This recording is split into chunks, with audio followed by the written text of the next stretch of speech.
محترم بھائیوں، میرے نبی اس ماہ مبارک کے اندر کثرت کے ساتھ روزے کیوں رکھتے تھے؟ اس کی وجہ اور ریزن اور سبب کیا ہے؟ نسائی شریف کے اندر حدیث موجود ہے 2359 نمبر کے اوپر، 2359 نمبر کے اوپر حدیث موجود ہے، حسن درجے کی حدیث ہے۔ حضرت اسامہ بن زید رضی اللہ تعالی عنہ فرماتے ہیں کہ میں نے جناب محمد کریم علیہ السلام سے سوال کیا، قلت یا رسول اللہ لم اراک تصوم شہر من شہوری ما تصوم من شعبان۔ میں نے اللہ کے نبی سے سوال کیا کہ اللہ کے نبی، جتنے روزے آپ شعبان کے اندر رکھتے ہیں اتنے روزے آپ کسی اور مہینے کے اندر نہیں رکھتے، وجہ کیا ہے؟ سبب کیا ہے کہ آپ سب سے زیادہ شعبان کے اندر روزے رکھ رہے ہیں؟ اس کے پیچھے وجہ کیا ہے؟ تو جناب محمد کریم صلی اللہ علیہ وسلم فرماتے ہیں، قال ذلك شهر يغفل الناس عنه بين رجب و رمضان۔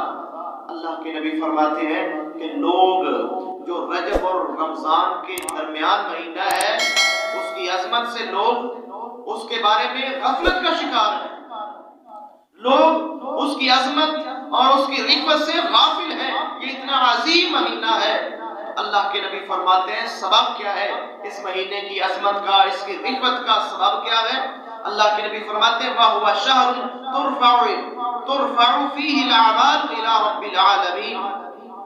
یہ وہ ماہ مبارک ہے، یہ شعبان المعظم کا وہ عظیم مہینہ ہے جس مہینے میں لوگوں کے اعمال رب العالمین کے سامنے پیش کیے جاتے ہیں۔ سبحان اللہ، کتنا عظیم مہینہ ہے۔ اس مہینے کے اندر، اس ماہ مبارک کے اندر لوگوں کے اعمال ان کے رب کے سامنے پیش کیے جاتے ہیں۔ اور آگے سنیے جناب محمد کریم علیہ السلام کیا فرماتے ہیں، آپ کا کردار اور آپ کی عبادت کے معمول دیکھیے۔ اللہ کے نبی فرماتے ہیں فَأُحِبُّ أَن يُرْفَعَ عَمَلِي وَأَنَا صَائِمٌ۔ میں محمد کریم علیہ السلام اس بات کو پسند کرتا ہوں کہ میرا عمل پیش ہو اور میں روزے دار ہوں۔ روزے کی کیفیت کے اندر روزے جیسا عمل میرا اللہ کے دربار میں پیش ہو، میرے اعمال اس حال میں اللہ کے سامنے جائیں کہ میں اللہ کے راستے میں روزہ رکھا ہوا، روزے کی کیفیت کے اندر میرے اعمال پیش ہو۔ سبحان اللہ، میرے نبی کس قدر روزوں کے ساتھ پیار اور محبت کرتے تھے، آپ کی کس قدر عظیم روٹین تھی کہ روزے تسلسل کے ساتھ اس شعبان کے مہینے کے اندر تسلسل کے ساتھ روزے رکھتے تھے۔ میرے محترم بھائیوں، یہ فضیلت ہے اس ماہ مبارک کی کہ اللہ کے نبی اس کے اندر سب سے زیادہ کثرت کے ساتھ روزے رکھتے ہیں۔ سارا مہینہ، چند دن چھوڑ کے سارا مہینہ پورے شعبان کے پورے دنوں کے روزے رکھتے ہیں، یہ میرے نبی کی سنت ہے۔ اللہ سے دعا ہے اللہ تعالی ہمیں اس عظیم سنت کے اوپر عمل کرنے کی توفیق عطا فرمائے۔ میرے محترم بھائیوں، اہل اسلام اس عظیم سنت سے اور اس عظیم فضیلت سے ناواقف ہے۔ شعبان کا کوئی بندہ بھی روزہ نہیں رکھتا، حالانکہ شعبان کے اندر کثرت کے ساتھ روزے رکھنا یہ میرے نبی کی سنت ہے، بہت بڑا۔ لیکن میرے محترم بھائیوں، ایک عام بات سن لیجئے، اللہ کے نبی نے ہمارے بارے میں کیا فرمایا ہے۔